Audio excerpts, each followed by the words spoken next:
अशा एडण्या आणि त्या पण मुगाच्या डाळीच्या तुम्ही कधी ट्राय केल्या आहेत का? तर नक्कीच ट्राय करून बघा. इतक्या जबरदस्त लागतात ना, काय सांगायचं. आता चला मग रेसिपी करायला सुरुवात करूया.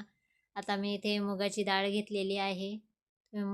आणि घरची चक्की असल्यामुळे मी घरीच दळून घेतलं. छान असं त्याचं पीठ तयार करून घेतलं.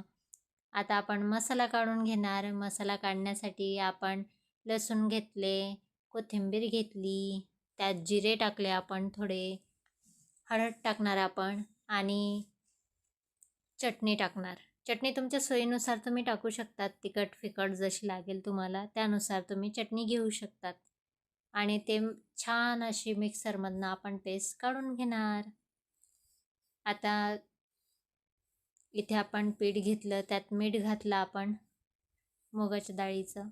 आणि जो मसाल्यामध्ये पाणी नाही टाकायचं. मिक्सरमधून मसाला तसाच्या तसा काढायचा बिन पाण्याचा.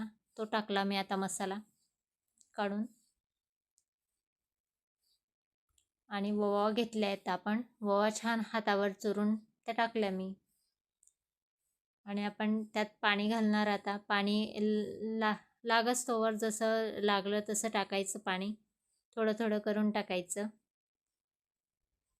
बघा छान असं मिक्स करून घ्यायचं. त्याला एडणी निघेल अशी पेस्ट काढून घ्यायची.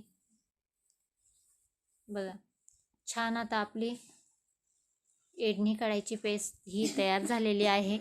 गॅसवर आपण पॅन ठेवलेला होता तापवत. त्याला थोडं तेल लावलं आपण आणि छान असं बॅटर त्यावर टाकून घेतलं एडणीचं. आम्ही तर आमच्या भाषेत एडणी म्हणतो. मुगाच्या डाळीच्या एडण्या म्हणतो आम्ही. तुमच्या भाषेत तुम्ही काय म्हणता नक्की कमेंट करून कळवाच ते. बघा किती छान आपली एडणी ही तयार झाली. तिला पलटी करून घ्यायची. एकच नंबर लागते ही एडणी खायला. लहान्यांपासून मोठ्यांपर्यंत सर्वांनाच आवडणारी ही एडणी आहे. आणि ती पण मुगाच्या डाळीची मऊ लुसलुशीत अशी बनते एडणी.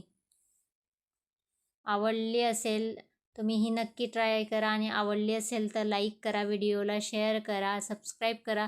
माझ्या यूट्यूब चॅनलला सबस्क्राईब केलं नसेल तर अगोदरच सबस्क्राईब करून घ्या. अशाच नवनवीन रेसिपीजसाठी नवीन नवीन रेसिपी तुमच्यासाठी घेऊन येत जाईल मी.